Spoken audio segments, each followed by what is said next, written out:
That's the backup recording, and here will be the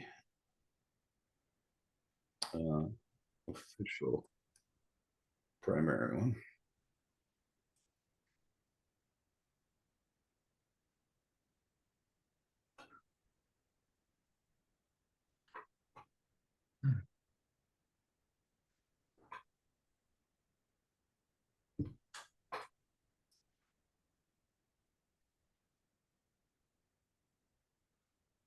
Well, I hope everybody had as good a summer as I did.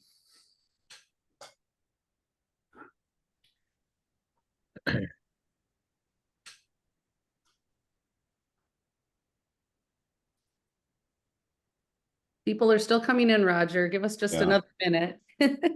Yeah, I'll start talking a little bit before we start the official meeting. As I was just saying, especially for anybody new, I recommend when you're on Zoom to choose the gallery view side by side. So when I'm sharing, you can not only see what's being shared, but you can see some of the participants, and you can use that slider to see more participants and less sharing. Also, I think it'd be nice at the start if everybody turns on their camera when we first start, just so that, you know, it's one thing to see names, but it's nice to be able to associate faces with names.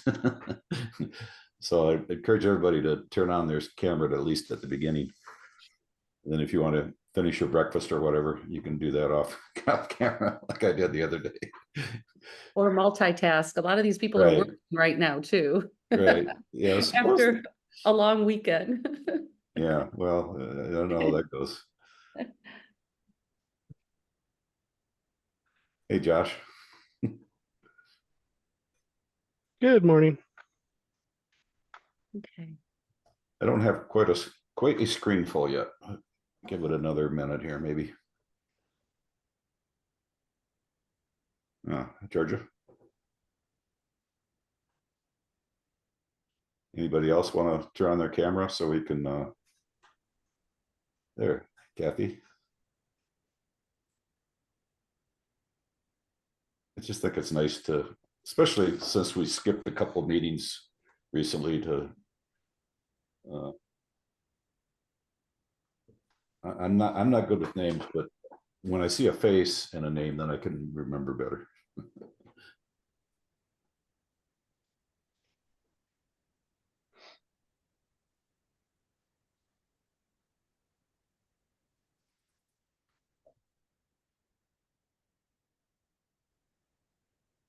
Kathy, Andrea.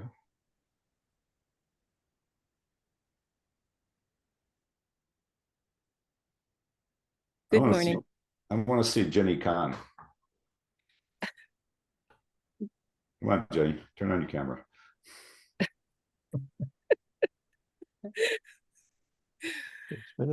Remember when we used to have cookies at our meetings in person? And oh yeah, that's right. It's kind of hard to do. The kind of cookies we have now aren't the kind you can eat. No. If you cook, we'll come down, Beth. Okay. I'm coming up in January for a couple weeks. We'll get together. Okay, great. Oh yeah, that would be nice. Yeah, let's do that. With cookies. I know it's not the best month of the year to come to Michigan, but Oh. I'm gonna dog sit for my brother and his family. So all right, I've got pretty much a screen full here. Gonna go ahead and get started. Share my screen.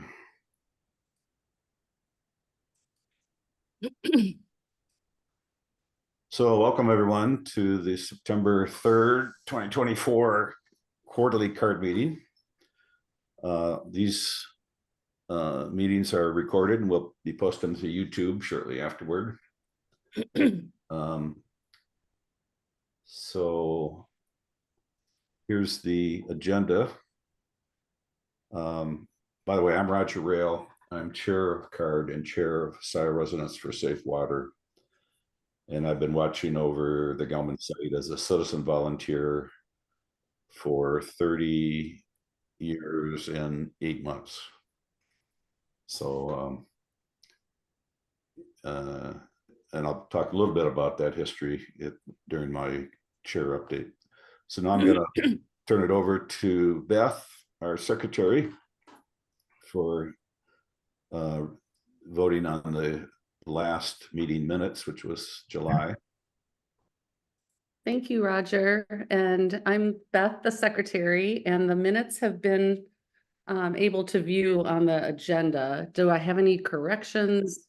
Anyone else with any concerns before we vote?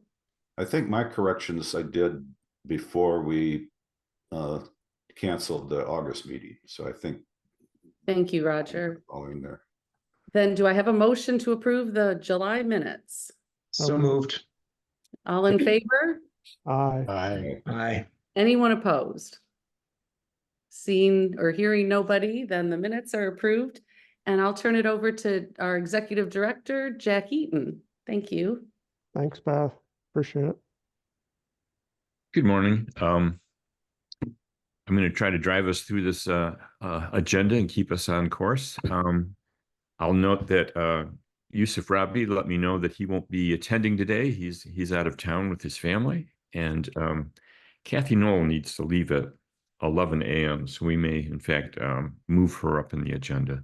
Other than that, we're going to try to follow it as it's written.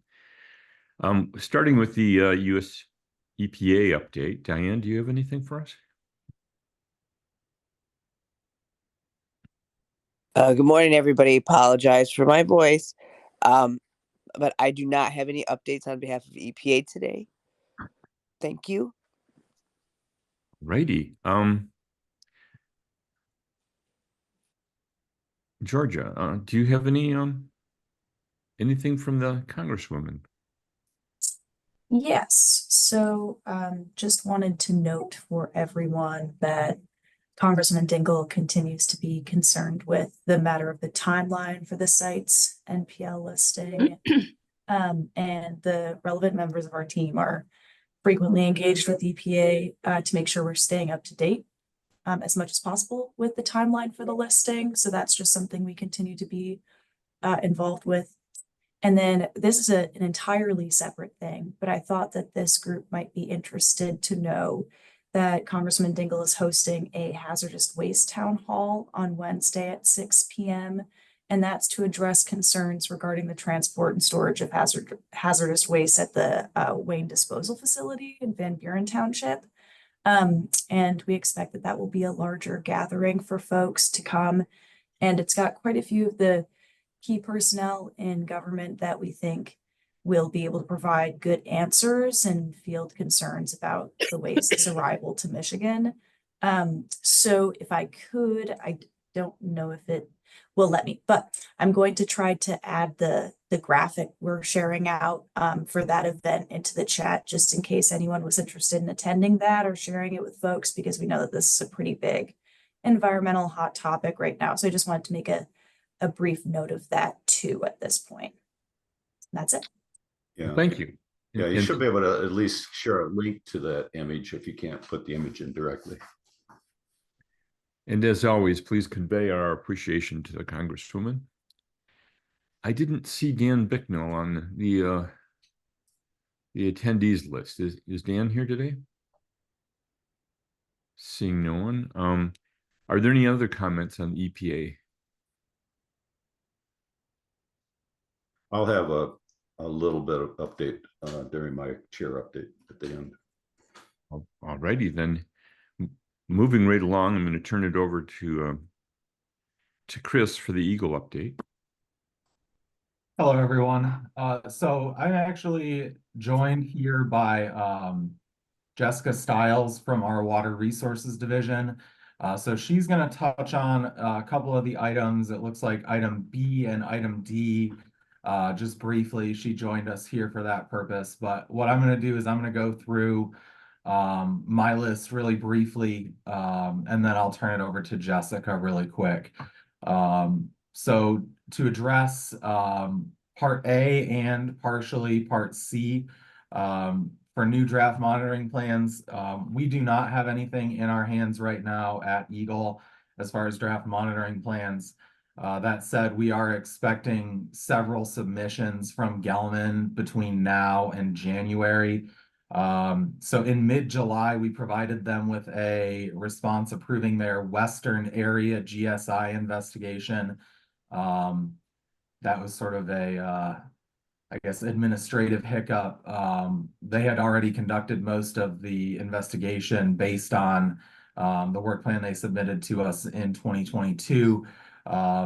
So we finally gave them the thumbs up on that and asked them to submit any data that they'd collected. We're still waiting on that, but I've heard that we should be expecting that soon. So we're expecting a Western Area GSI report from Gelman.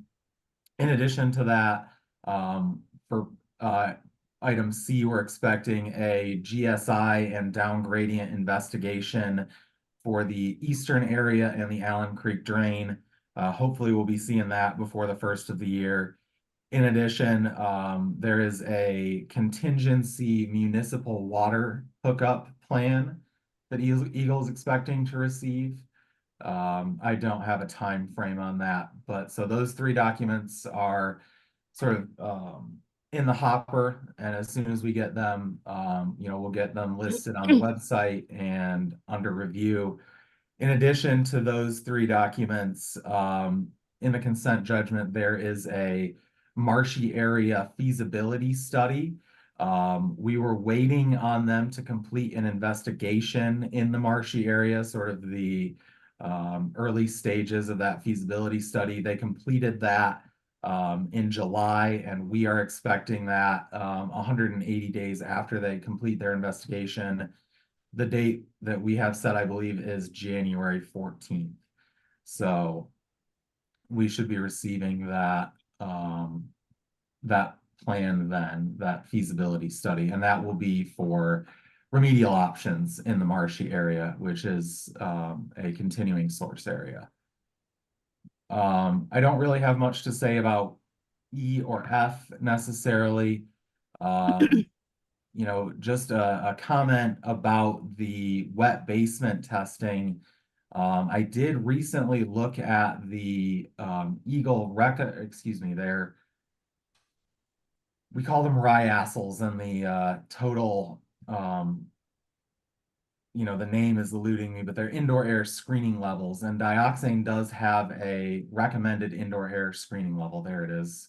And that number is actually relatively close to that wet basement number, that 100 parts per billion.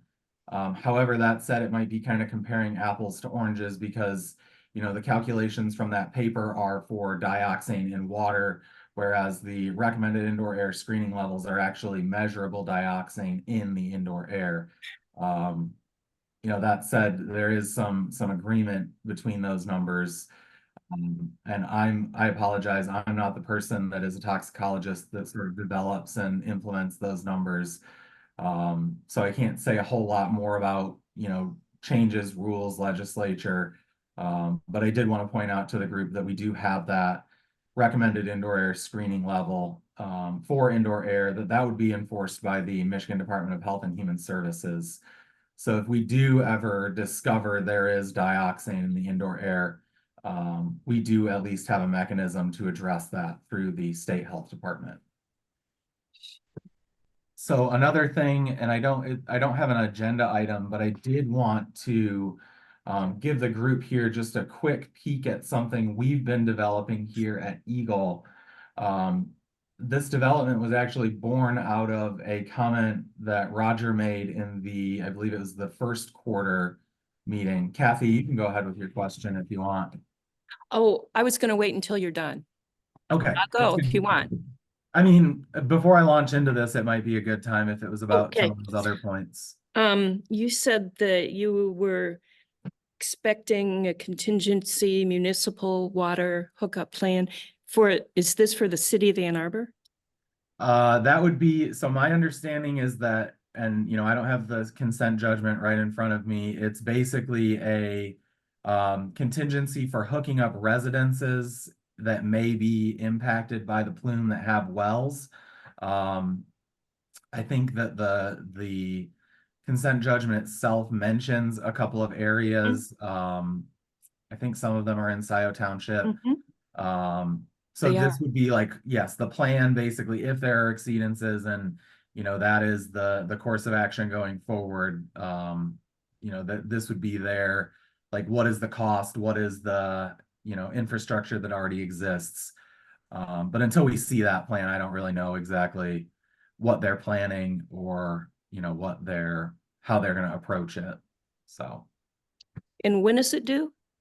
We don't actually have a firm due date listed in the consent judgment. That said, you know, Gelman mentioned it to me that they're working on it. So I'm hoping that we'll see it before the first of the year. That would be my expectation.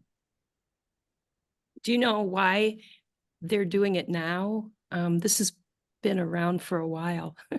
Why Yeah, now? I mean, I'm guessing that it has to do with the, you know, the implementation of the consent judgment. They're sort of working their way through things. And yeah, I don't know exactly, like I said, what Hey, Chris, the I can speak timeline to is. that. What was that, Josh? I'm sorry. I can speak to that. Please. So this is Josh Moser with Eagle, Assistant Director for Remediation Redevelopment. So, you know, part of their consent judgment that was entered requires them to have this contingency plan in place because if one of the trigger levels in residential well, I think it hits like 3.5 or 4, something like that, they're required to do several things: supply bottled water, come up with a response activity plan to draw back the plume, and have this contingency in case it reaches the 7.2 criterion, so we can put people on you know, alternate water and protect public health. So it's a combination of, you know, 3 things that they have to do. So they're putting this in place so just so they have it ready. It's not really in response to anything other than they have to have it under the consent judgment.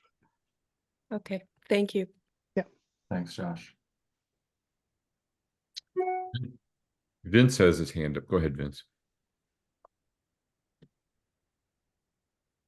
Thanks, Jack. Thanks, Chris, for coming today. I wanted to ask if, maybe I missed it, is there going to be an effort to sample near surface groundwater in the West Park area and nearby neighborhoods like we've had in the past? Vince, my understanding is that, you know, if there was going to be a response from Gelman on that, it would be included in that eastern area down gradient and Allen Creek investigation. You know, certainly they've got to do some delineation down there. So hopefully that is part of their plan. That I can say that we did see a work plan in the past for that area, and it didn't necessarily include that.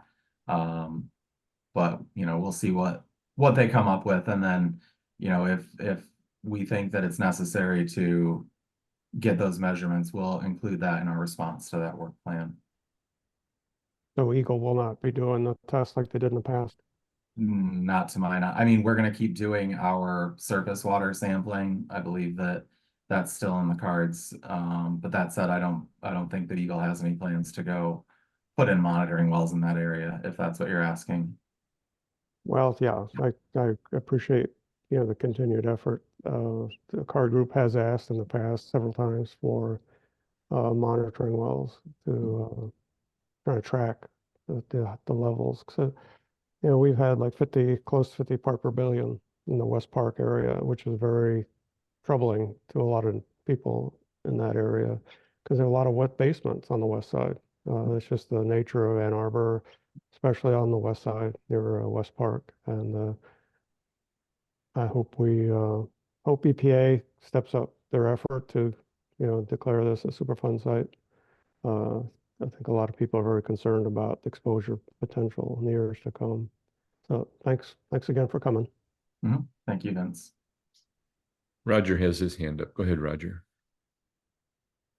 Yeah, good update, Chris. To help with our record keeping, it looks like you are working from an outline or maybe your own document. Now, in the past, we used to get updates like that of things that have been going on monthly.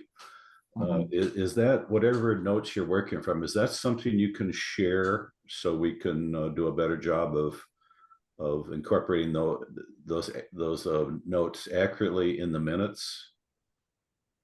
I mean, yeah, I'm just working on like handwritten notes that, I take before the meeting to prepare myself. But, if you like a document that says like, hey, these are the things that we're expecting in the next few months, is that kind of what you're? Yeah, just kind of the details, like what you said orally. I'd like to have it written down so that when we try to do the minutes, we can do a better job of, oh, that's this item, and get it identified correctly.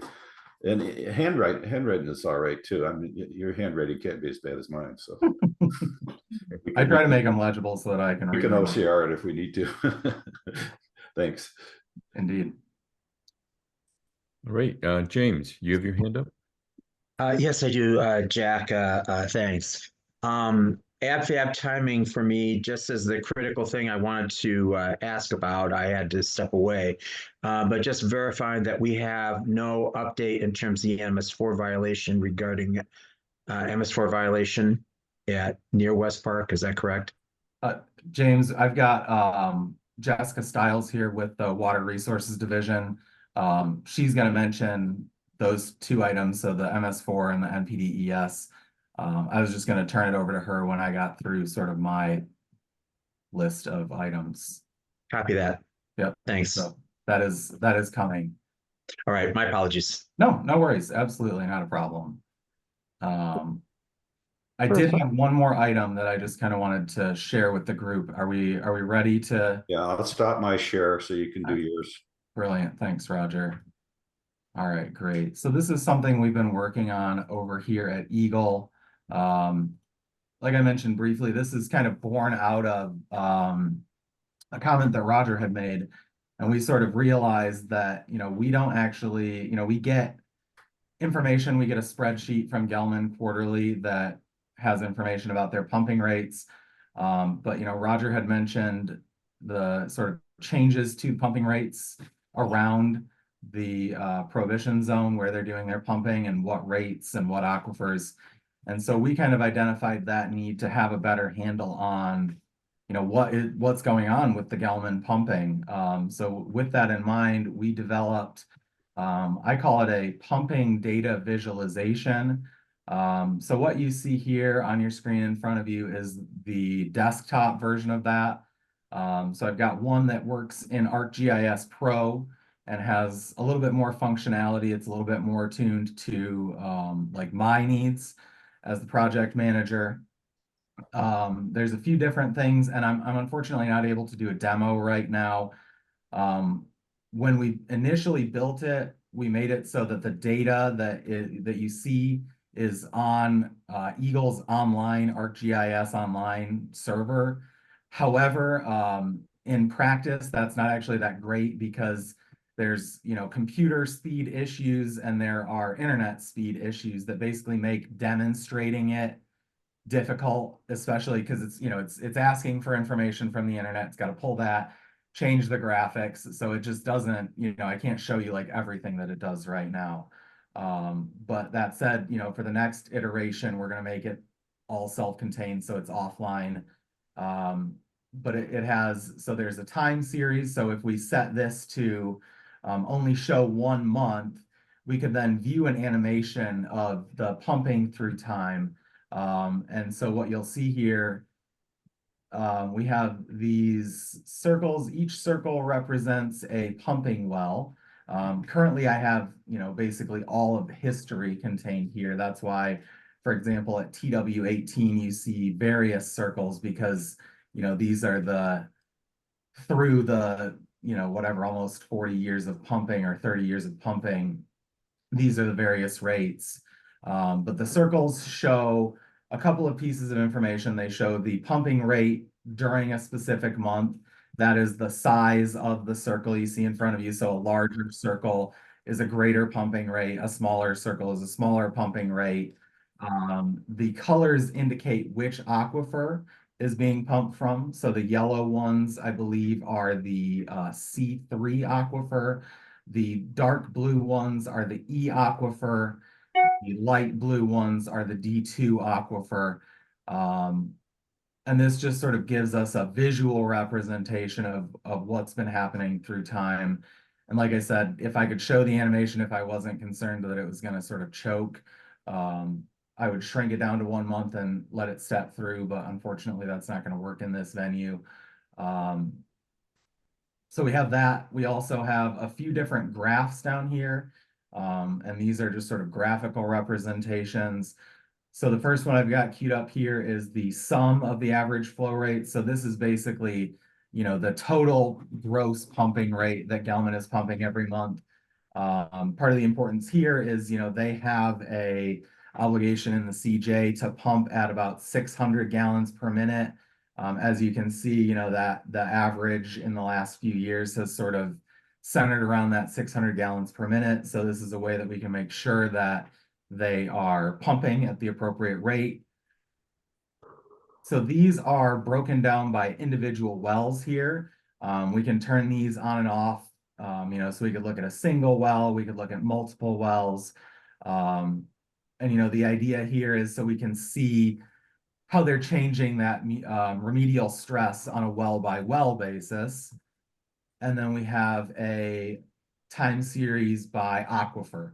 So we can see the changes in how they are addressing contamination in each of the individual aquifers through time. So this is just, a preliminary look at it. This is our tool to sort of assess what they're doing on a monthly basis. Are they staying in compliance with the consent judgment? What are they doing with that remedial stress? In addition to that, we've also developed a web tool, and this is also not quite ready for public consumption yet, but we're working in that direction. There's a little bit less functionality here. You don't have the same graphs available as you do in the desktop version, but you can get the sort of time series here. One thing I've got them working on is breaking it down. Right now, you can only see it annually, but I've got them working on making it so that we can get 1 month at a time so that the same functionality in the desktop application is reflected in the online application. And then if you click on a well, you can get a graph. Well, you should be able to get a graph of, yes, okay, it's gonna load here. And this will show from that well, what the pumping rate through time was at that individual well.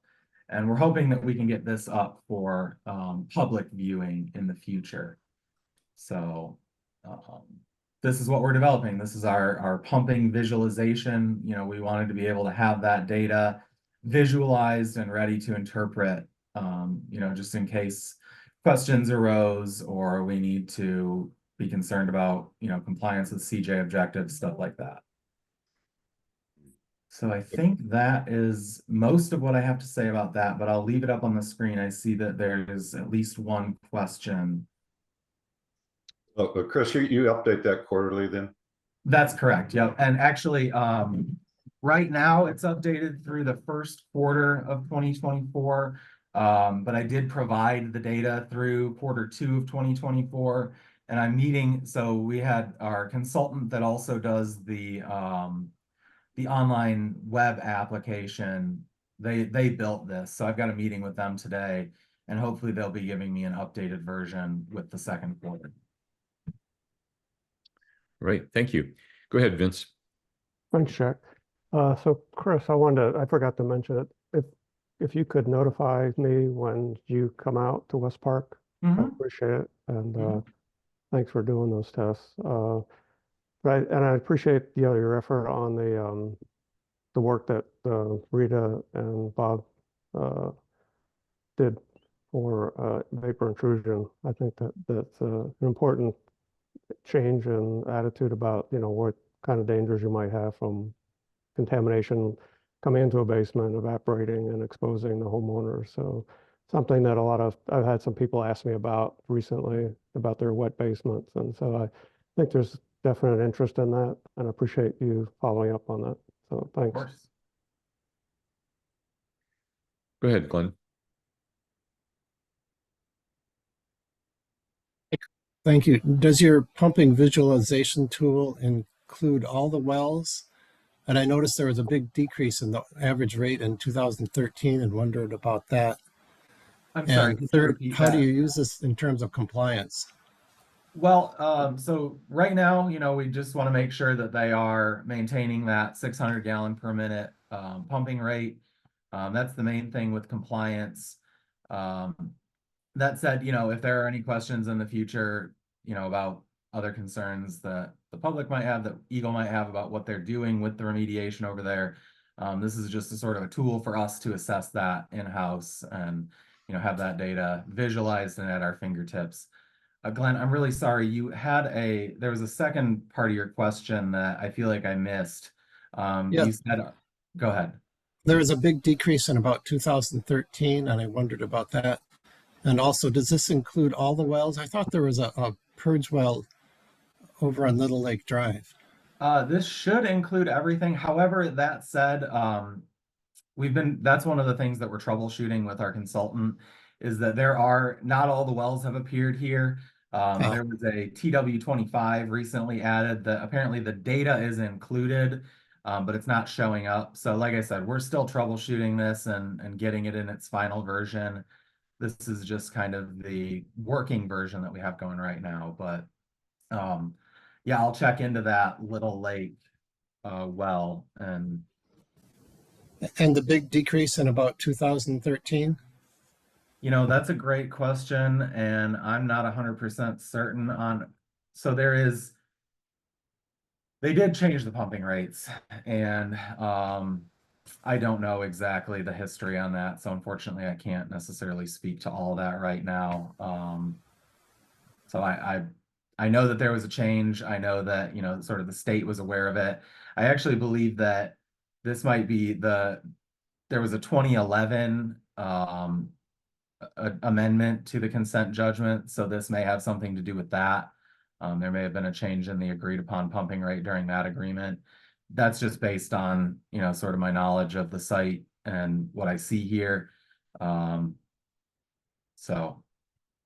I can speak a little bit to that there was some flooding of the holding ponds, the in-stream holding ponds and the tributary that might have led to them reducing that, because it was starting to erode away one of the holding ponds as it overflowed. Thank you, Roger. Yeah, the other thing that you might want to consider, Chris, is you're one step away from adding in the amount of dioxane that's removed, because what you'll have to do then is take the pumping rate, like they have in their CARD reports, by the average level of dioxane from each well. Mm-hmm.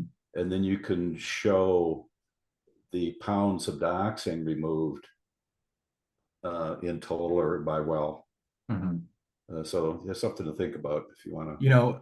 That's a great point, Roger. I have already definitely thought about that. Pretty much the only reason it's not here right now is that the pumping data we get in a spreadsheet that basically has all of the wells through all time, right? Right. So that was easy to give to the consultant and have them get started on this.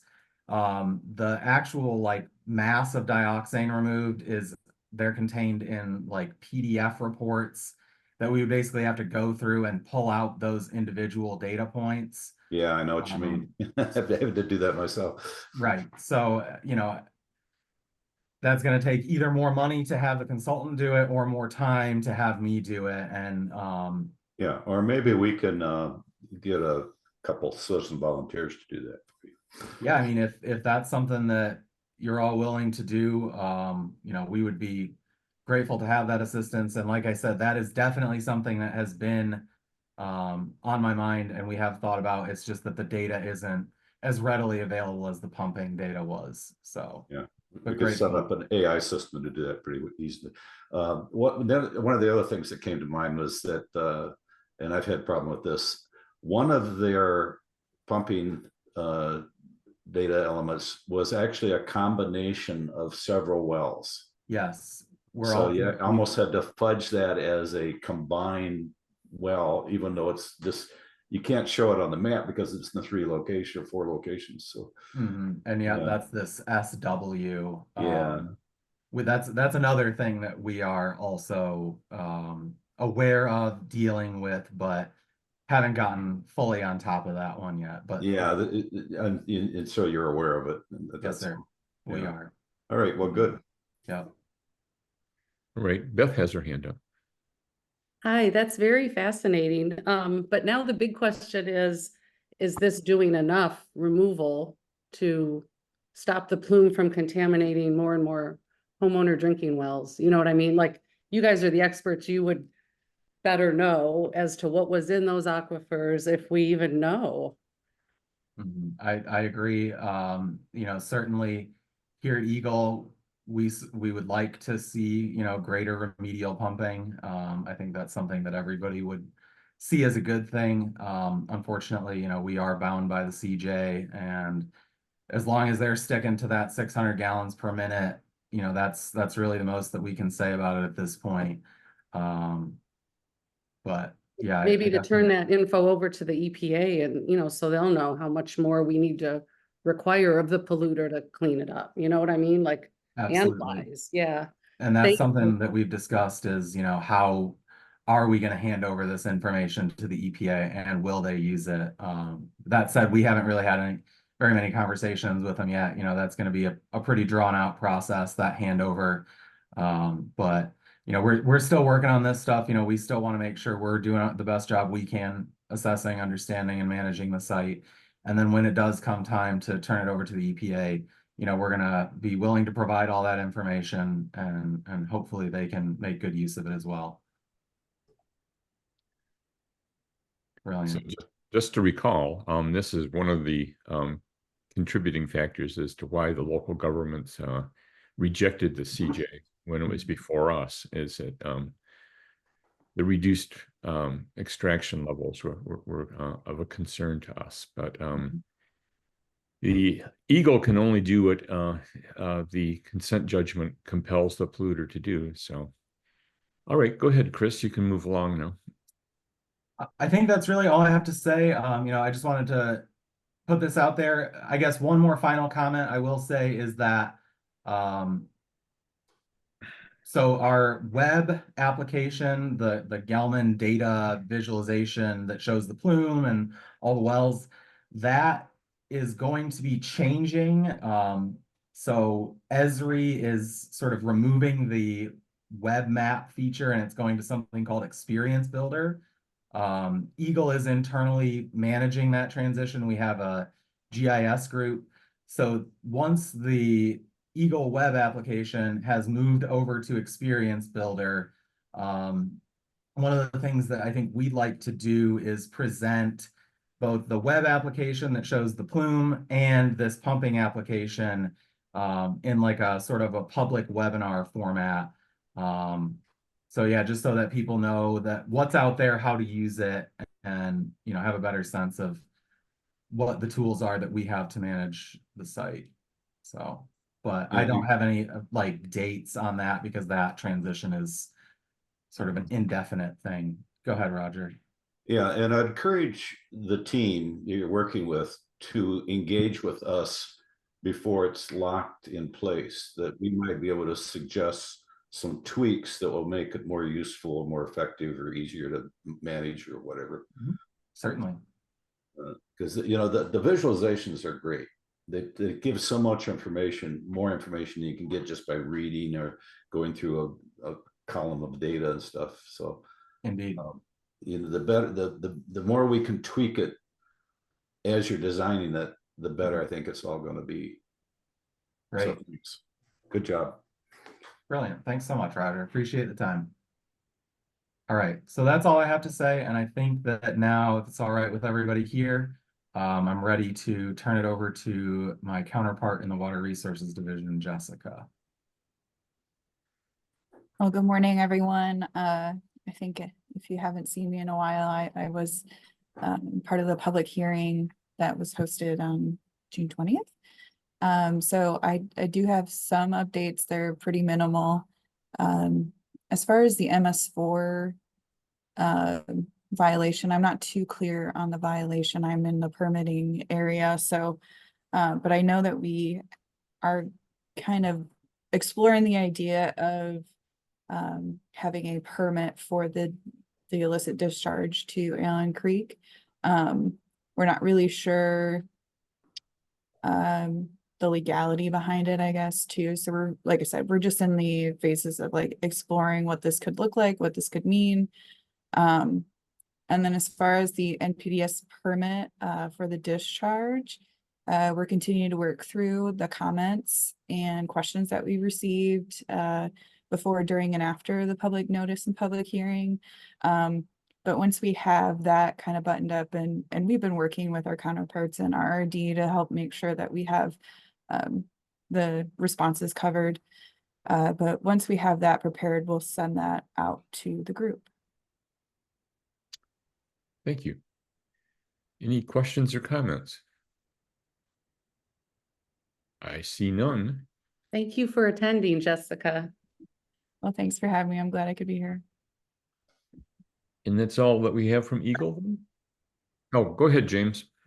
Yeah, I guess I don't have a question so much as a comment in terms of in terms of Eagle exploring in terms of a permit for the MS4 violation. I have so much comment in terms of Eagle. We'll see what how the EPA comes down in terms of the whole process, but I think the comment I have is really towards the Washtenaw County Water Resources Commissioner, and with Evan Pratt. And I'm sorry to see him go. I enjoyed working with him over the years. I would say, though, in terms of the change in leadership that's going to be happening there, I would hope that the Water Resources Commissioner takes a more active role in terms of monitoring of this issue. I do think that as far as the state, we do need the Water Resources Division to place monitoring wells, particularly to the east of the park, regarding this issue. I just think that somehow having CARD pass resolutions to ask the Water Resources Commissioner to ask, that's something I would think the Water Resources Commissioner would be using his position or her position as a bully pulpit to mandate change, rather than having us pass resolutions asking the Water Resources Commissioner to act. My 2 cents in this. So I guess I'm saying, moving forward, let's have something a little bit more proactive. And as far as permitting, that's an interesting message to send. My 2 cents anyway. Thank you, James. Thank you. I would note that I don't have an email address for Gretchen Driscoll. If anybody has a current email address for her, I would like to reach out to her and ask her to start attending CARD meetings in preparation for her taking the office of Water Resources Commissioner. Go ahead, Rita. Thank you. Just to introduce myself, I am a member of the Ann Arbor Environmental Commission, and I just, my question for Jessica is to ask you to explain permitting with respect to the MS4. What are the implications? Yeah, and again, we're just really in the beginning stages of exploration, and so I have the discharge permit for the discharge for the treatment system for Gelman. And I received that permit assignment when I was under a previous supervisor in a different unit for the industrial permits unit. I'm now part of the stormwater permits unit, and so I'll be handling, or have been handling, all MS4 permits moving forward. So we're taking this role in my unit to kind of see what, if there's something that we can do permitting wise to kind of keep an eye on, I guess, the illicit connection to Allen Creek drain. And you know, like I said, we don't have any other permits like this, so it would be brand new, and we're just really kind of dipping our toes in the water here with this one. Okay, I'll just say that that doesn't explain much to me.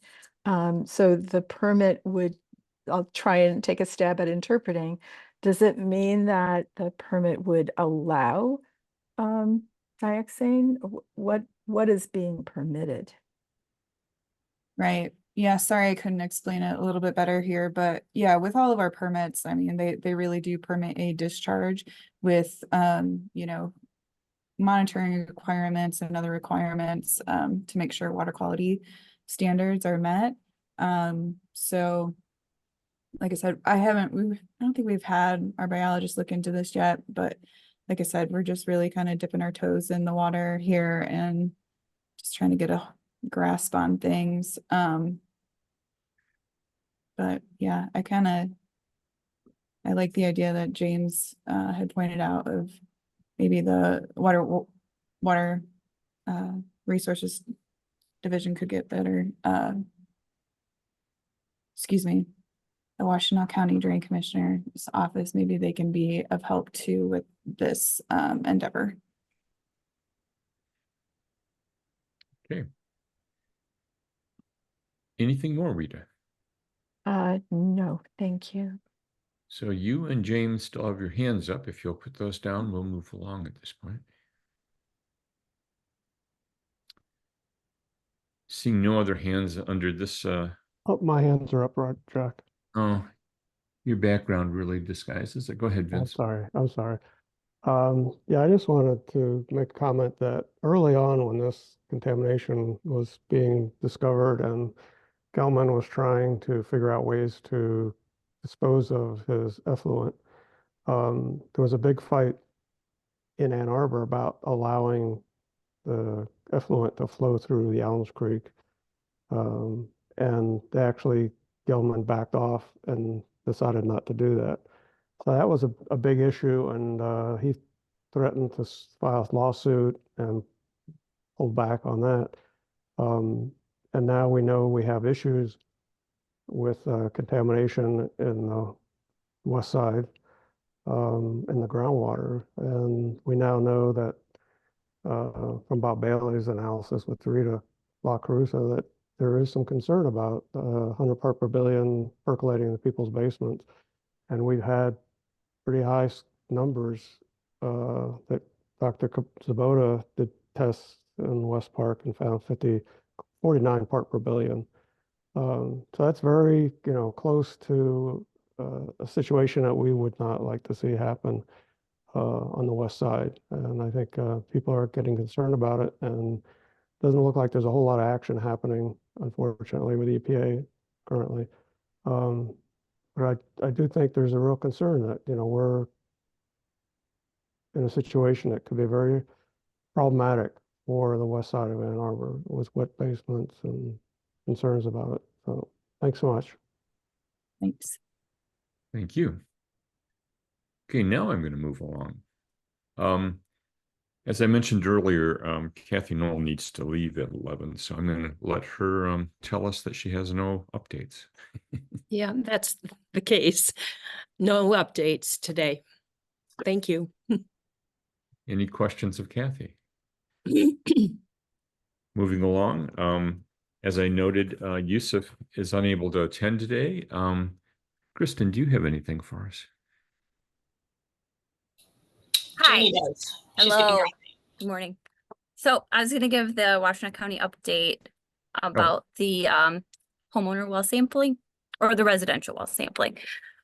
So in fiscal year 2024 was this year, we initially set out to sample 163 homes, and we were able to get 153 of those samples, so it was pretty good. Of the 10 we couldn't get, 4 declined and 6 didn't have water available. There were 4 new detections. 2 had declined previous sampling events, and 2 were previously non-detect below the at the 0.5 part per billion limit. So we actually had no new detections in the expanded area of 2024, if that makes sense. So the new detections in 2023, we expanded where we had planned to sample this year, and then we had no new detections in that expanded area. So there was 36 detections total, and complete, if you look at like South Township sampling with method 522, there have been 46 detections. So 10 of those are below what the county is able through this EGLE lab to detect with the 0.5 part per billion detection limit. But we still sample those ones, and they are proposed for sampling again in 2024. In the August sampling, after the June sampling, we proposed for EGLE to sample 5 again. One was on Breezewood Court, 3 were on Elizabeth, and then 1 on Robinwood Court, closer to the Huron River. So we resampled those 5 in August, and all detections were consistent with the previous detections from June. Any questions on 2024 before I move on to what's proposed for next year? I know I'm talking kind of fast. I fully leaded coffee today, so I apologize. I'll just point out that I'm still waiting for either EGLE or the county to compile a list of all of the homeowner well sampling that the townships did and the county did in a format that has all of the data that we normally see, like from Gelman sampling, so that EGLE can more easily incorporate it into the database. I don't know. Roger, I will say I am working on getting all of that data into our unified database. In 2023, we added, I think, 130 additional wells that we'd never sampled before. And there's just kind of we've got to put all that information in the database format as it needs it. So it's just been slow going, but we are definitely working on it, and that is coming. So as soon as I'm able to get back. And as I mentioned before, it's problematic with homeowner well sampling because the consultants who did the sampling didn't use a standard street name that the townships have for their street names. So it was hard to match up the data because what they called the data location was not standard, and that makes it hard for anybody updating their database. And so again, I'd like to encourage all the people doing this to work together, have access to the standard street names so they can name the properties properly without the extra punctuation and various ways to name the streets and things. And then to make sure all of the fields are captured during the sampling, we know date sampled, date analyzed, all the things that come in on from the labs that we need to put into the database, that those get into a spreadsheet as quickly as possible. Just like Gelman hands a so-called DEQ formatted spreadsheet to EGLE, they can move all that data in as one motion rather than to have to do it individually, which I think what you've had to do, Chris, and what Dan Hamill had to do prior to this. It took extra time, and that should be done at the time that the sample is available. That should be required to be in a standard data spreadsheet format so that you can more easily incorporate it. Anyway, that's my recurring recommendation to make things more simple and speed things up. So thanks. Okay, anything else on 2024? Okay, now moving on to next year, which will be fiscal year 25. We've proposed 126 homes to be sampled. We worked with EGLE on that. We will resample the 46. Chris is sharing the proposal on 46 of, the previous detections. There was 46. Those will all be resampled, including the ones with method 522 that were below what the EGLE lab could detect. Focusing on the west side of Honey Creek again. So going back like Christine Court area, where Chris is circling, to relook at that area. It hasn't been looked at. It'll be 3 years. So we want to go back and resample in there. And then the other areas, we're kind of focusing the Miller up to Park Ridge, up to the Huron River area. continuing to focus on there and looking a little bit more closely at well depth.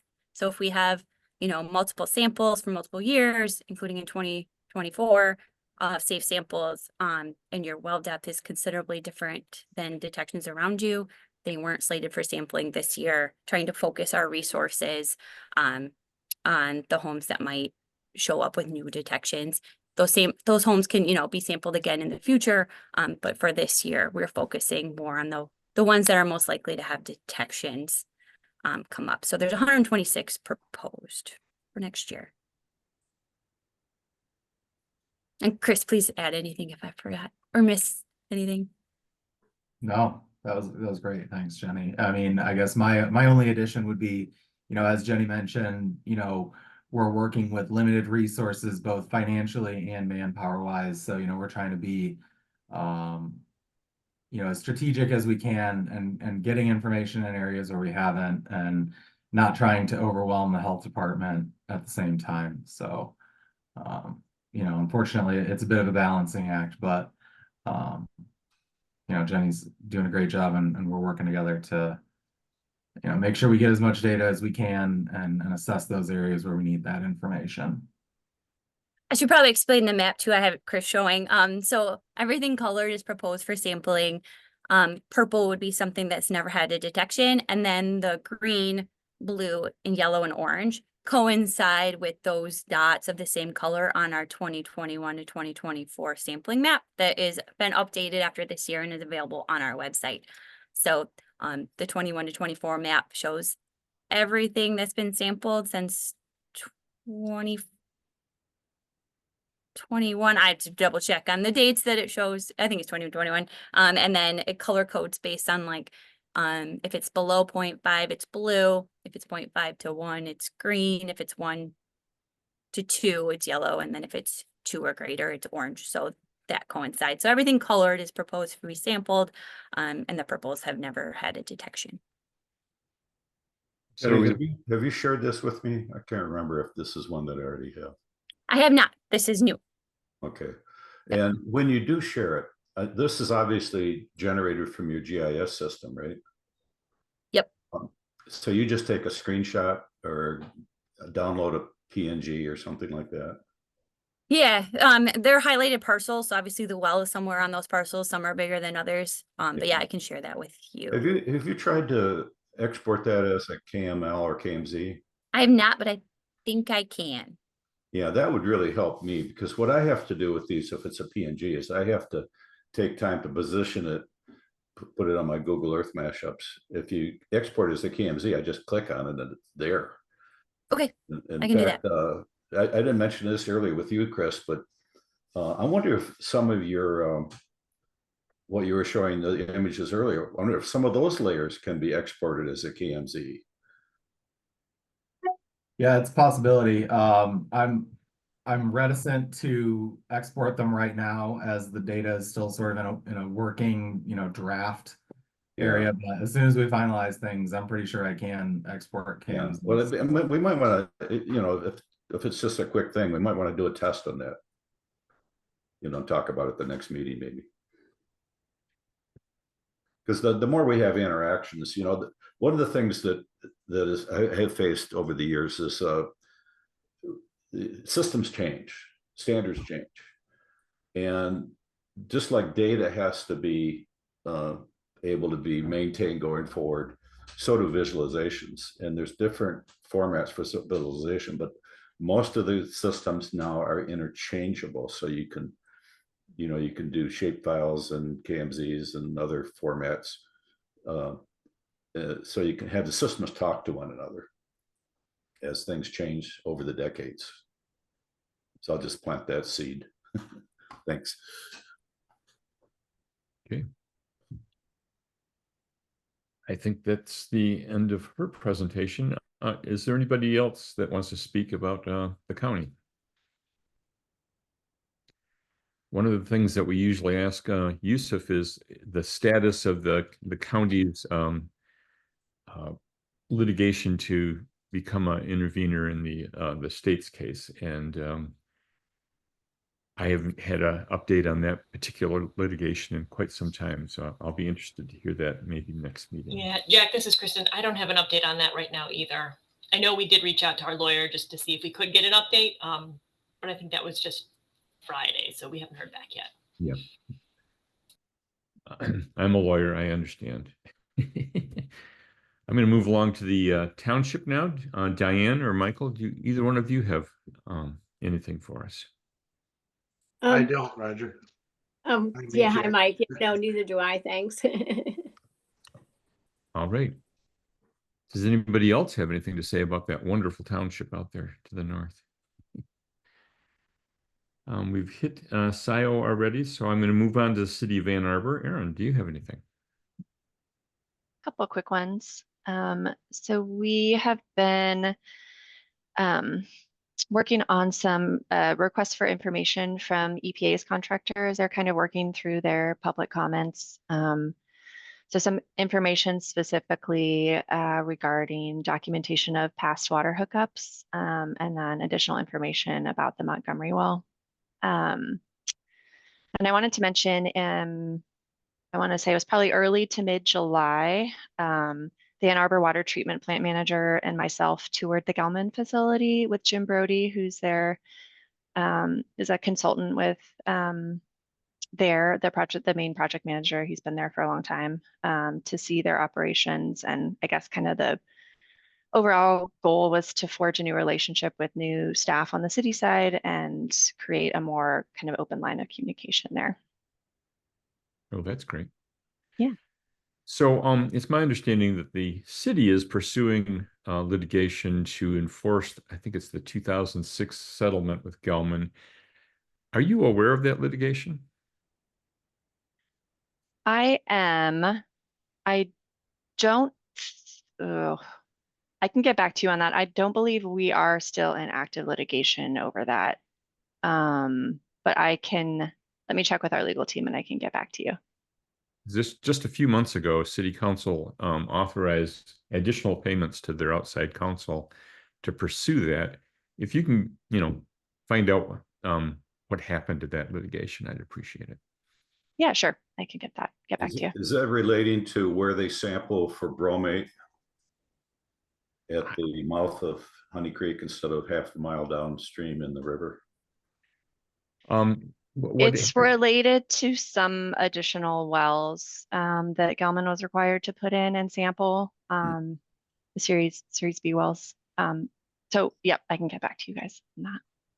Roger, as you recall, when the court ordered that the interveners be dismissed or allowed to plead their case as to why they should be interveners, the city was limited by their 2006 settlement with Gelman, which promised that they wouldn't sue again. So instead of pursuing intervention status, they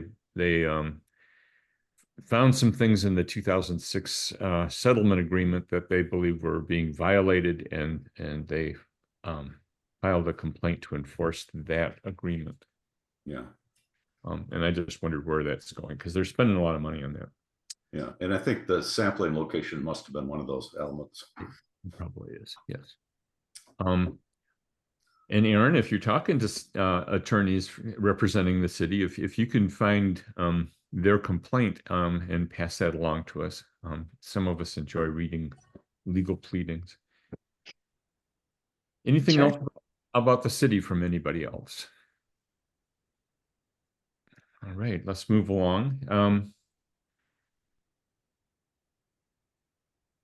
Rita, do you have anything about this Superfund research program? Sure. And first, let me just apologize, but I can't get the camera to work, and I had so many issues with Zoom a little earlier. I didn't even want to bother with it. But yes, so we had an annual meeting in June, and in which each of the projects presented their progress. They are in a bit of a situation because they've had about half of their funding cut, as did all the centers. It wasn't that their center was considered unworthy or anything, but they took money from these centers and put it into climate change research. So anyway, so they had half of their budget cut. And so they, after being around for only 2.5 years, they have to already be working on their competing renewal, which is going to be due October 2025. So they're in a bit of a situation because they're having problems with their target population, which is in Long Island. And the problem is because New York State has passed a new level for groundwater, for triggering action on groundwater contamination used as drinking water, and it's 1 part per billion. And so municipalities have been moving very rapidly towards that. And it's kind of, so they're very interested in Michigan, or so they say. I've yet to get them moving in that direction. But I would say I'm really encouraged by a lot of the data visualizations that have been shown in this meeting. Thank you very much to Washtenaw County, to Chris and others at EGLE who have been working on this. Data visualization is really a terrific tool for communicating information. And I just want to emphasize that these exposure records are really going to be critical for attracting any kind of an analysis for health effects. And I know that, you know, EGLE doesn't do health effects, but you do these exposures. And so getting exposure records, both current as well as historical, in shape, will make it much more likely that we can get a team of scientists interested and willing to come and study for health effects, which has been really lacking in this contamination. The good news, the great news, so the bad news from the annual meeting is that they're having some real issues with the target population. Their human study project. But they have some really promising, exciting results coming from one of their engineering projects on development of a point of use detection system and destruction system. And I wanted to just give you a very, very quick bit of hope here. This overall project goal is to develop an inexpensive point of use, small scale, chemical supply free system for home use that will destroy 1,4-dioxane. And what they have discovered is that by using something called pulse electrolysis, where they switch the polarity back and forth, that it's very highly effective to increase the life of the electrode. This has been a really limiting factor for such a system in the past. And this pulse electrolysis is very effective to remove deposits that typically degrade the effectiveness of the electrode in the process. They estimate with the system they have in hand to date that the cost would increase, that the operating cost would be 8 cents per person per day for a household. So this is all just really encouraging. And actually the guy who is the leader of that project is a terrific speaker. And I did ask him if he would be willing to talk to CARD, you know, and he said he would, you know, just to give like maybe a 5-minute, 10-minute talk. He's very good at translating the science to common language, and very smart man. So if there's interest, I can try and make that happen. Well, I would say that if he agreed to come and talk to us, that we could just move him up to the beginning of the agenda so that he could come and go, and we could get that input. That'd be pretty exciting. Yeah. I think that would be ideal to put him at the top because, you know, yeah, we've got to respect his time, and then that word gets around, you know. So like if we don't respect his time, then nobody will ever come back. All right, great, thanks. Any questions for Rita? Moving on, go ahead, James. Do you have any update on the state legislation? Very little, because the legislature has not been in session and recess since our last meeting. I'm not sure if action is going to take place between now and National Election Day. The legislature will be in session this month, but albeit rather briefly. I think the issue of data centers is going to be continually taking up the oxygen in terms of the legislature. Rita Caruso, you and I talked about your possibility of testifying. I don't know. I have not heard anything new in terms of what's happening in terms of the scheduling of that. Obviously, stay tuned. If there are changes that I hear about And I have a good link in terms of our my role as on the Legislative Committee with the Sierra Club. Also, I pass on to this group as well. But I would expect action's probably going to happen in lame duck. And if it doesn't, and either House majority switches to the other party, that would pretty much kill this in the next session, wouldn't it? Well, it would be a lot harder, and it would be a much more uphill battle. Never say never, but you may get something passed, but would be anything near as good or sweeping as what we have right now. Okay, thank you. Any questions for James? Seeing none, I'm going to move on. Eleanor, are you here today?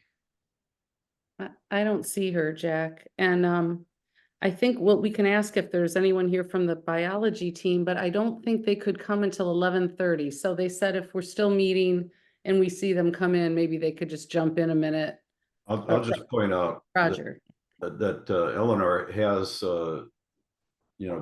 published a couple stories on Michigan Public, one of which is on the list on the SRSW website news. I didn't bother. There was a copy of it posted later at the Alpena News, the Alpena Michigan Public site, but it was the same story that she had a couple of weeks earlier. So she's on top of this, but she has other things to work on too. So, alrighty. And Beth, if you notice them pop in, just message me. Are we having a November 5th meeting? It's election day. I thought it worked out really well that we didn't have a meeting on the primary election day. That was important for us. Yes, congratulations out there. But so does anybody have a strong opinion on this? I'd like to cancel it, or I won't be present. I'm going to be at a watch party, hopefully. Well, because it's a 6 p.m. Yeah. We shouldn't meet on Oh, yeah. Well, I think we can probably Calling back. cancel it because Thank you. what this gives us a chance to produce more content for the next meeting. It worked out pretty well when we canceled August. I think so. We have more stuff in September here, and some of the stuff is one month that not a lot changes in 1 month. I agree. Unless there's something drastic comes up, then we could reconvene the meeting if it was going to be important. But I don't see anything on the horizon, especially with the implications of this election and statewide and national are going to affect this site. So it's more important that we have people that want to fix the environment than it is to talk about what we're doing locally for that 1 month. That's my opinion. So I guess anybody object that we just can't go ahead and cancel the November meeting and concentrate on having a good Christmas present meeting, holiday meeting in December. So that doesn't take a motion or a vote or anything, does it? No. So seeing no objection, I think that it's acceptable to plan on canceling the November meeting. Moving on, are there any other issues or statements from executive board members?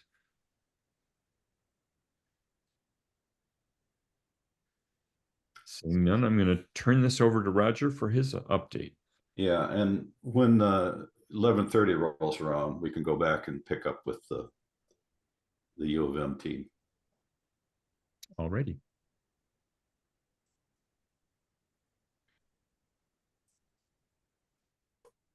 So I'll just run through this quickly. This starts out with just what I'd already presented at prior events. Hold on while I get my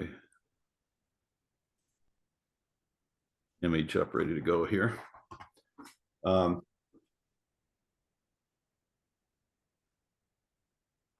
Oops. Yeah, this is just a rehash of what was done before. Jenny covered this. I will point out that we are waiting again for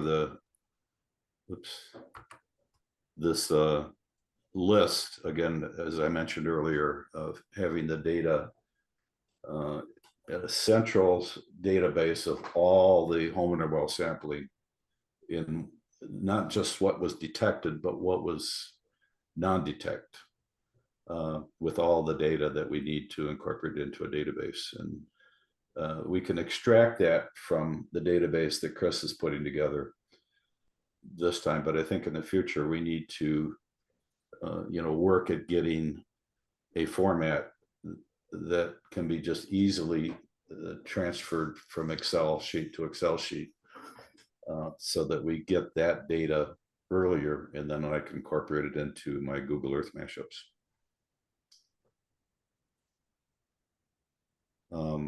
Still waiting for the secret sampling data, supposedly, that was done several years ago, to be made public. That was all being withheld during the negotiations under the confidentiality agreement. Now the fourth CJ is in place. I wonder why the confidentiality agreement is keeping data about Gelman's dioxane in our waters of the state secret. I've gone through all those indications we have of where the sampling was done, and we don't have any data about that. Some of it's soil sampling, some of it's shallow water, some of it's well data that it's probably sampled during the drilling of the wells. Anyway, that's, I'd like to how long can they keep that secret? If this is baseline data of what they're going to be cleaning up, we need to be able to compare that baseline data with new data as it comes in to see if they're doing a good job. And we don't have the data. That's the only way we know what's going on with the dioxane, is if we have the data, and we don't have the data. And it's not clear that any of the official parties are working with that data. It should be public.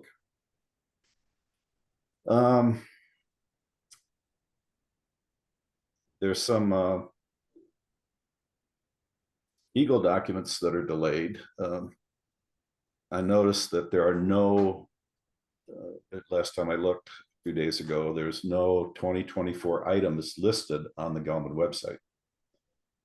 And Chris, I think that's not your bailiwick. I think that's somewhere you asked for things to be posted, but they're not posted or something. So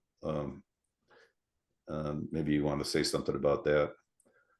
I mean, just aside from the fact that, yeah, I provided the information, I'm wondering if there isn't some sort of hiccup going on, because the person that does post that data indicated like last week that it should be up.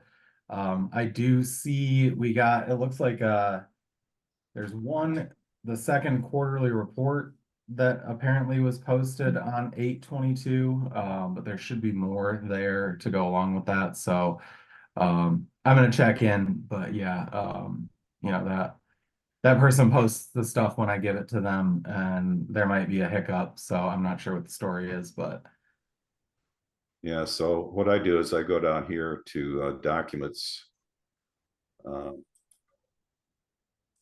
and I choose the highest number I can, and then I search for 2024, because they're all supposed to have dates on them now. And you're right, there's a couple there now that weren't there a few days ago, but none of the other stuff that we normally would see.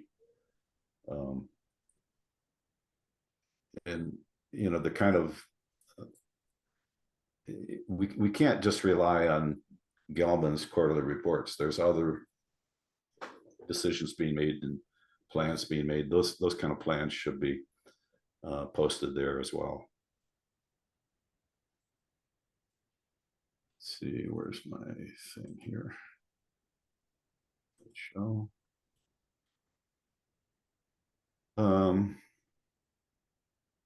Yeah, so that was a complaint that I have. Now the Superfund status, this is pretty much just the link so you can get back to some of the things we talked about in prior months. This is an update here that I have. Initially, EPA had some erroneous locations for where the Gelman site was. And after talking to some people there, that got corrected. So these locations that are linked here are now linked to the actual Gelman site. The mistake was apparently related to prior year's air quality complaints. And a long time ago, when there was air quality complaints with Gelman, where the complaint was made was the pin point, which was a mile east of the Gelman site. And that was what I think led to those mislocating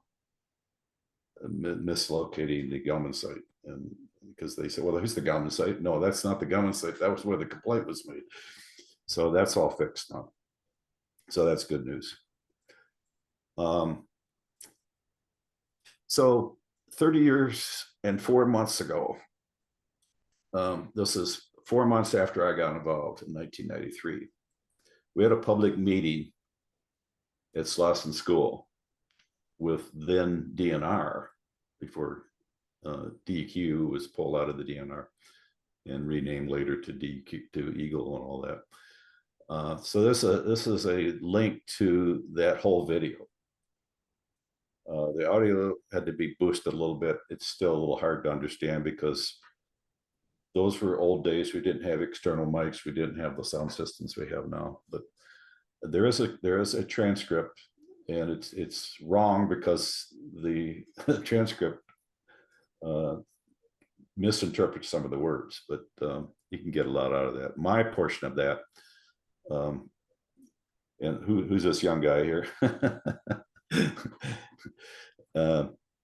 My portion of that talked about how much dioxane was used, and at that time they thought it was 800,000 pounds used, and there was a document Gelman contributed to the repository that said there's 64,000 pounds left in the aquifer that have to be removed.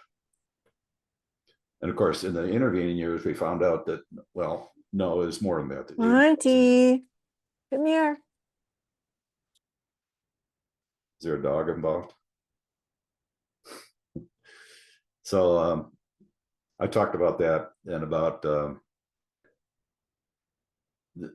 company wanted to discharge 60 to 100 parts per billion into Honey Creek. We talked about the amount of dioxane that was at the core area. And if that was allowed to spread, you know, the 750 parts per billion in this one area. And the cleanup standard back in those days was the drinking water standard back in those days was 3 parts per billion. So that's what we were focused on, is to, that's before the state in their lack of wisdom a couple years later changed that 3 to 77, then a couple years later to 85, and we were stuck with that for more than a decade. Now it's tightened back up partially. It's 7.2, but not to the 3, in spite of all the data from the EPA that says dioxide is more dangerous than we thought back then.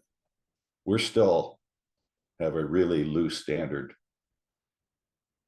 compared to what it should have been. We should be down to 0.35 or something like that, like some of the other states have. But even with the 3, the area, if that was allowed to spread, that would have been 125, instead of a half a square mile, it would be 125 square miles, which would encompass more than 3 townships if it was allowed to spread evenly over the decades and decades. And of course, it didn't happen, it didn't spread the way evenly.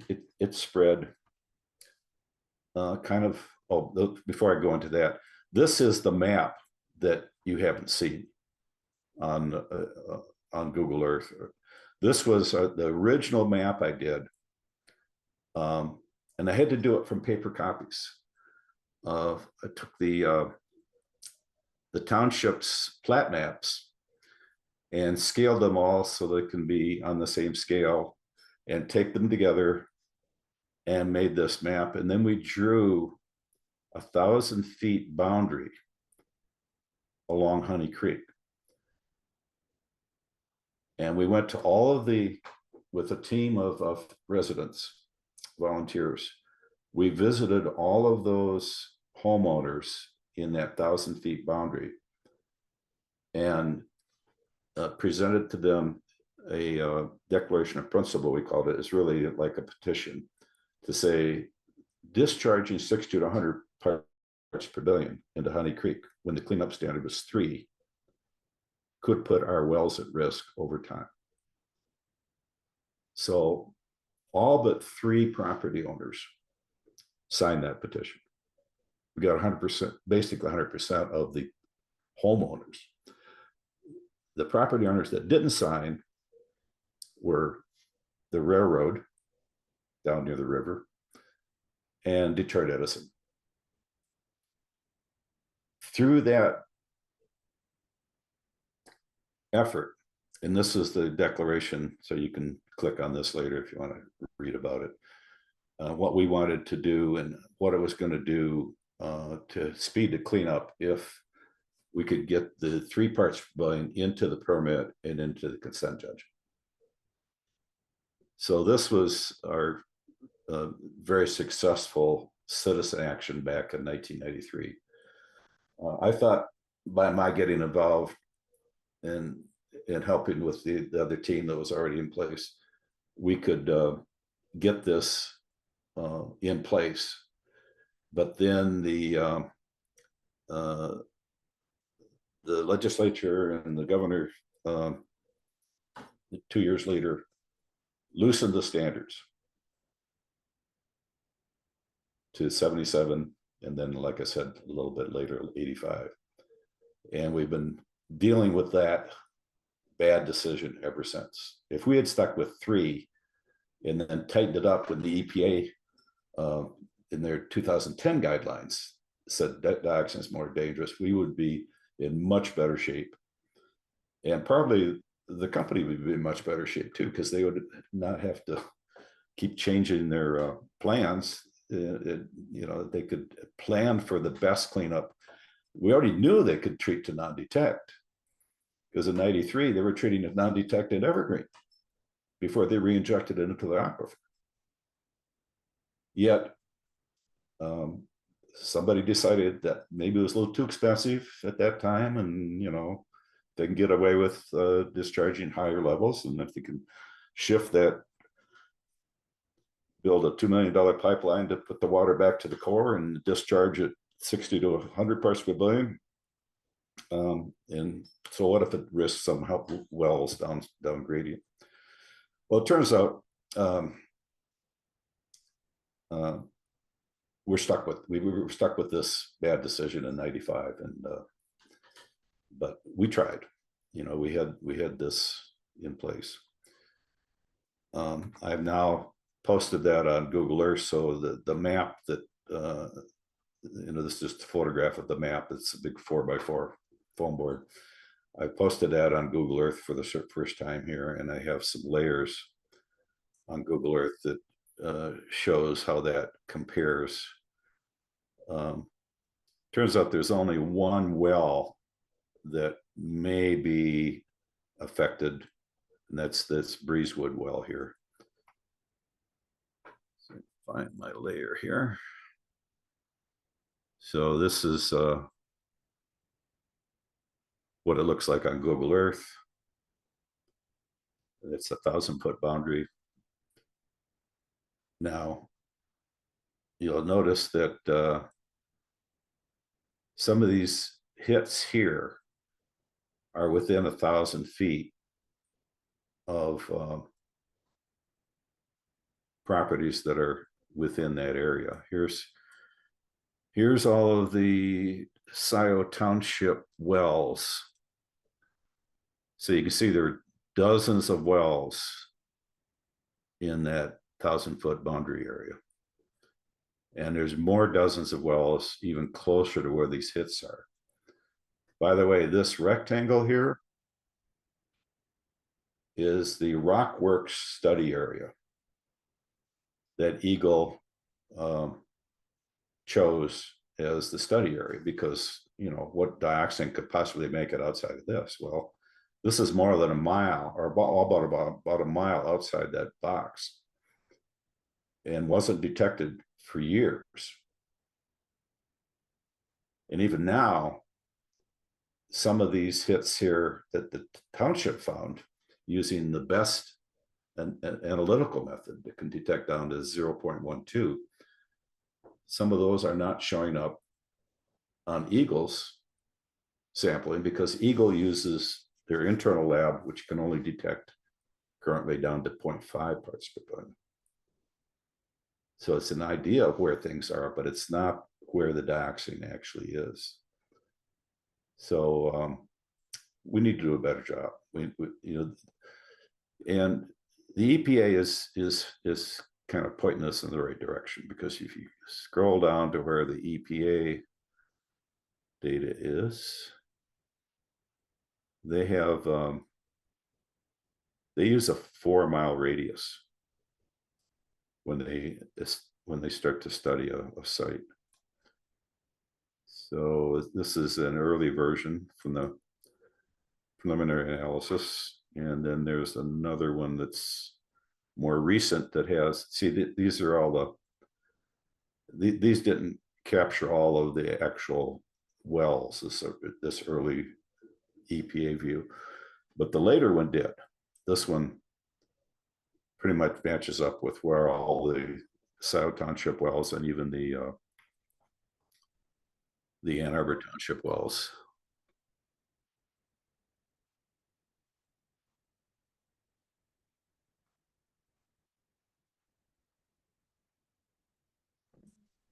Roger? There.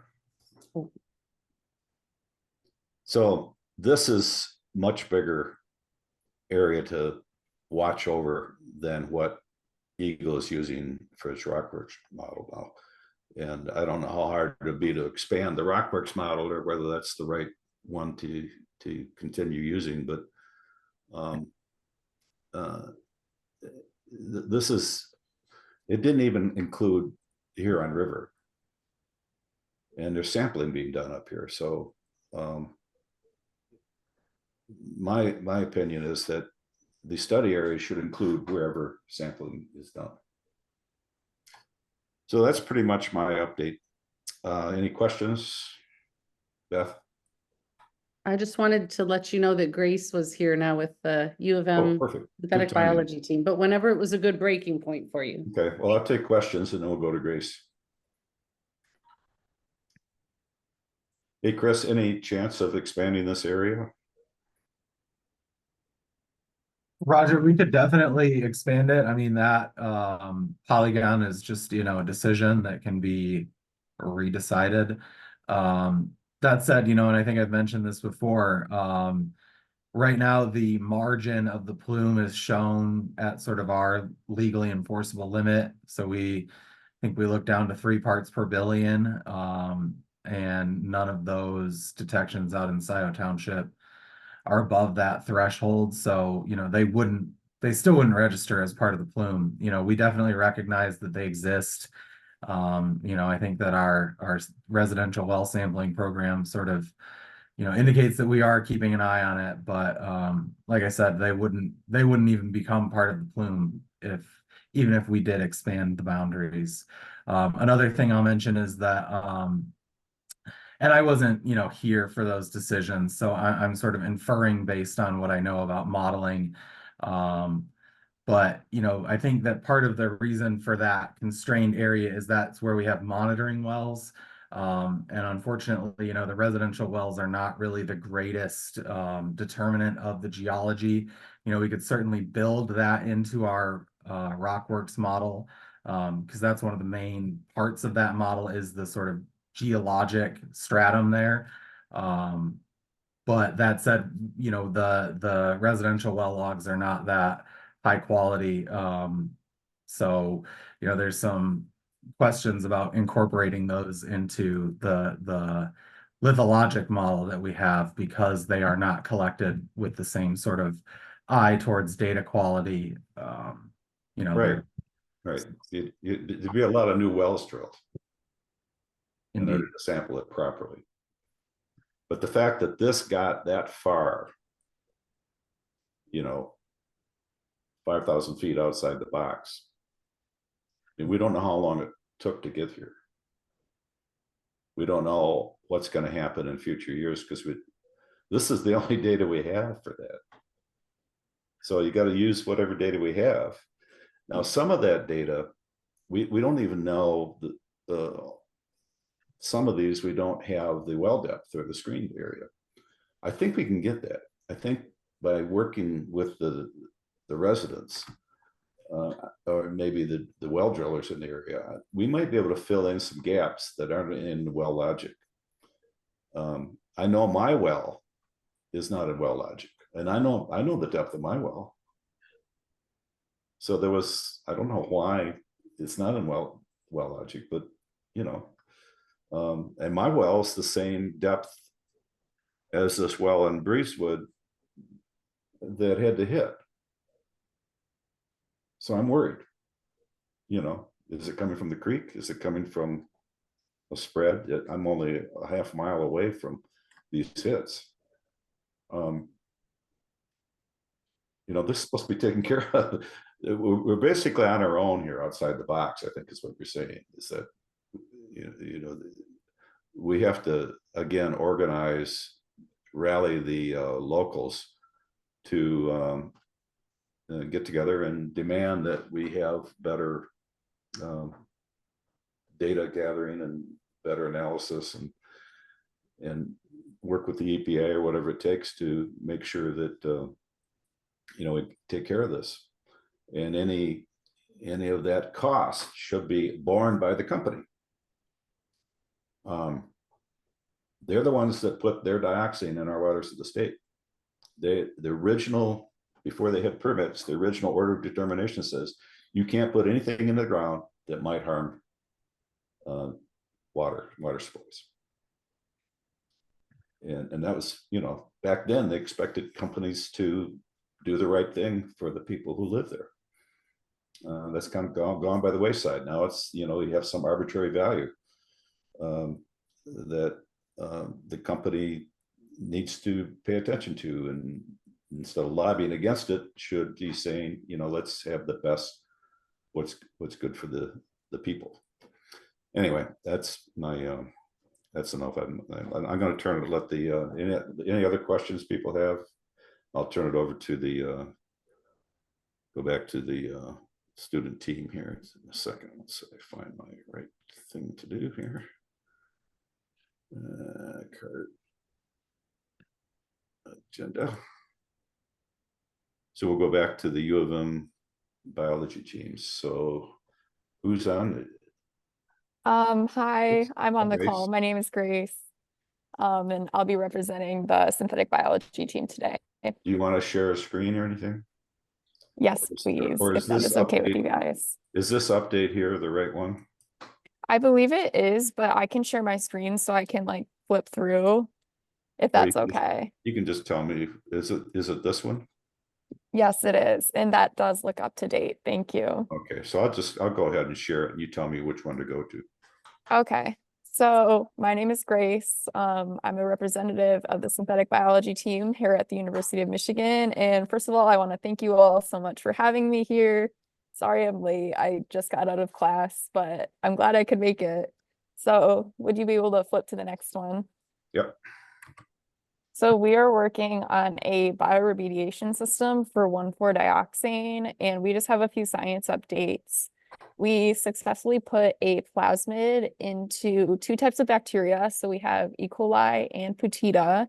And this plasmid is like a circular ring of like DNA that codes for a specific enzyme that can break down 1,4-dioxane.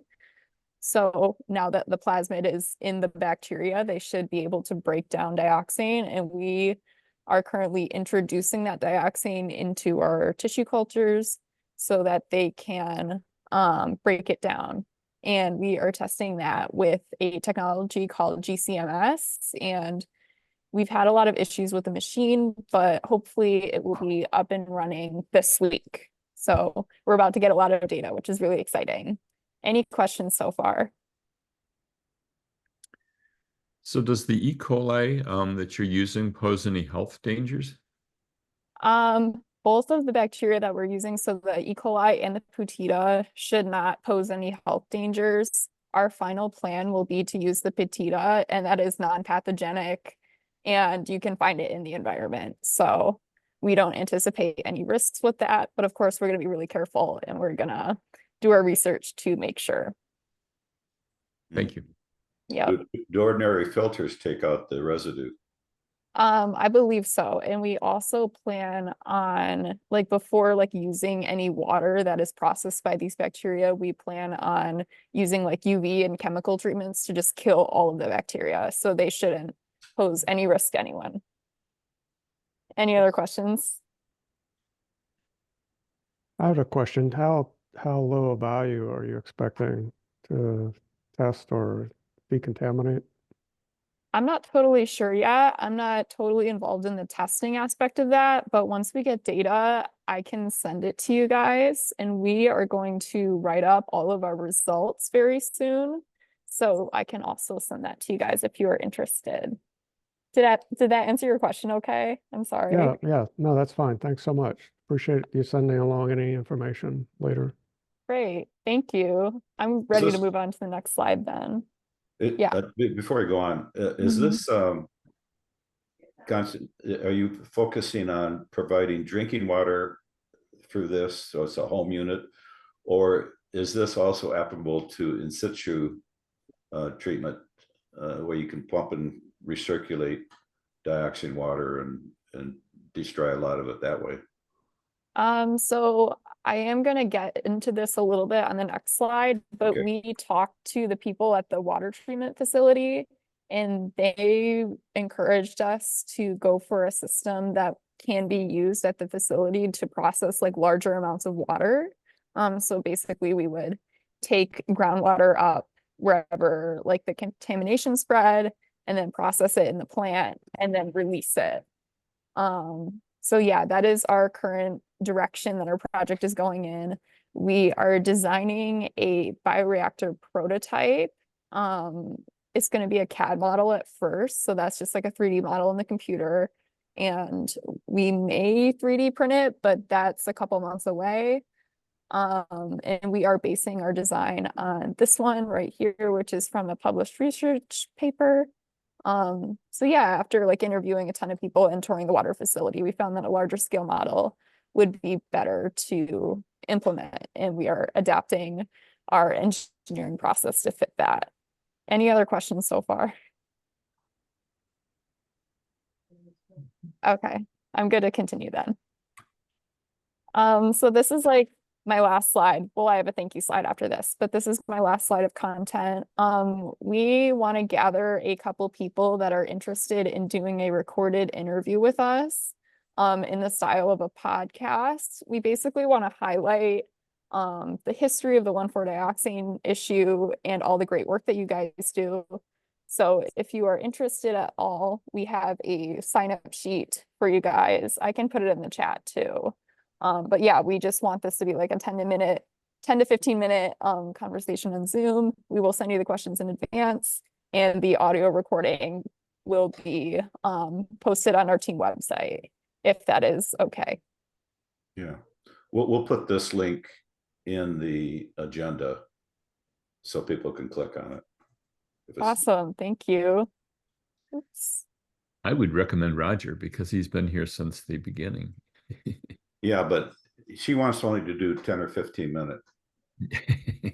You know, I can't talk for only 10 or 15 minutes. You know, it can be longer. We were just saying 10 to 15 minutes as a ballpark, so. You can always edit it. Yeah, that podcast software will let her edit it down. Well, you know, I think it'd be cool if there were some of the people whose wells are affected in Scioto Township who happen to be scientists. There might be some there. Hmm. You know, That's a good idea. Do you know how I could like find these people? well, I'm thinking we need to do a door to door. Okay. There's some small neighborhood groups.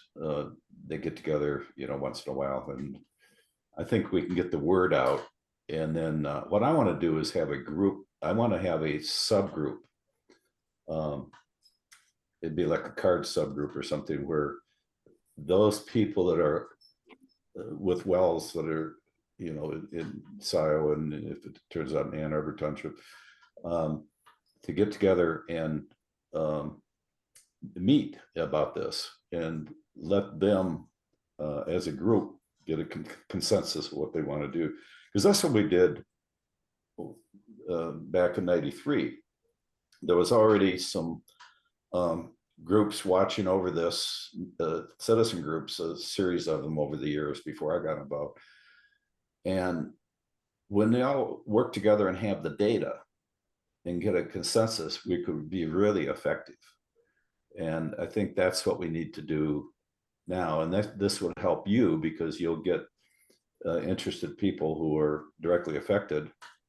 And they're going to be more intent on getting the right solution than somebody out of state or consultant or anything like that.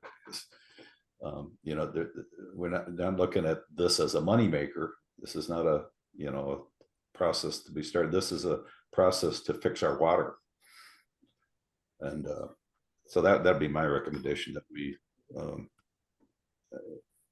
you know, get this small group of people that are already have the wells affected, and I think it would be create a more cohesive group than just a hit or miss here and there, or somebody who happens to come to a few card meetings.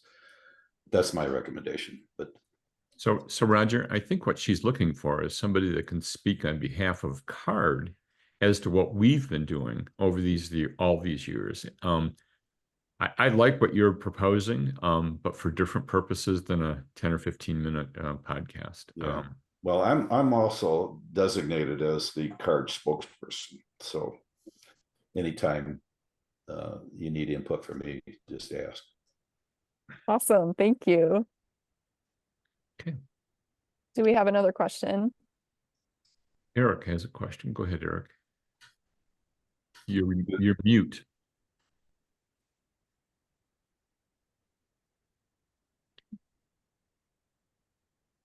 Sorry. It's a comment. I've been attending these card meetings for a long time, and this is one of the most, Grace, this is one of the most exciting developments that I've seen in the entire time we've been meeting, because this could answer a lot of questions and simplify the process, and it's just extraordinary. I didn't understand half of what you were saying, except for the final results. So thank you very much for it's incredible, really. It's mind-boggling. Thank you so much. I think he speaks for all of us. Some of us are not scientists, but we really appreciate what science does for us. So thank you. Yeah, we're hoping to like continue with this project next year, since we have like a yearly project cycle. So like our competition is in October, but like after that, we can continue with this if the results look good. So we're excited about it. Thank you. Well, thank you. Yeah, I just want to say I'm curious as to if there's an opportunity for this to become a paid, you know, effort that can be used in other parts of the country. There's a lot of 1,4-dioxane contamination all around the United States and the world, for that matter. And the DL people are very concerned about exposure potential, and so they're focusing on 1,4-dioxane because they're finding it in lots of places. And so in some high concentration, some like in Michigan, you know, has mix of low and high exposures. So yeah, it'd be great if this worked out, and you could maybe move on to, you know, starting a company or working with another company or whatever. But there's this huge demand for decontamination if it's not excessively expensive. And but I would like to say thanks, you for all your effort, and I think it's a really good area of study, and I think great U of M can work its way through this, and looking forward to that. Thanks much. Yeah, and maybe in the future it can be applied to PFAS too. Yeah, let's hope. We know some other teams just like internationally that are working on like similar systems, but for PFAS, and they're super interesting. We've talked to them a little bit. So this Yeah. is exciting.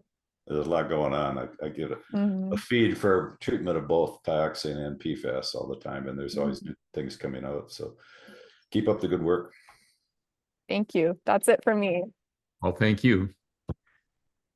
So, returning to our agenda, I think all we have left are non-agenda items. Does anybody have anything they want to bring up at this point in the agenda?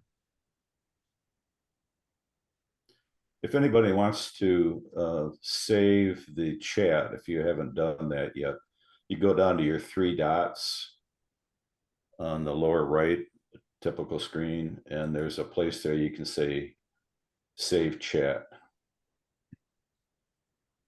Somewhere down there. Thank you, Roger. I never knew we could do that. Yeah, I automatically get a copy, of course, by hosting it, but the chat isn't necessarily all of the chats, because if you do private person-to-person chat, I don't think that shows up when you save it, unless maybe the host gets it. I haven't checked that, but Actually, I don't know if it's changed, but when I used to teach back in 2020, everything came through the chat if you saved it, even private. So we were, as instructors, we were told to tell people to stop sending personal chat messages. oh, because it did show up. Oh, yeah, yeah.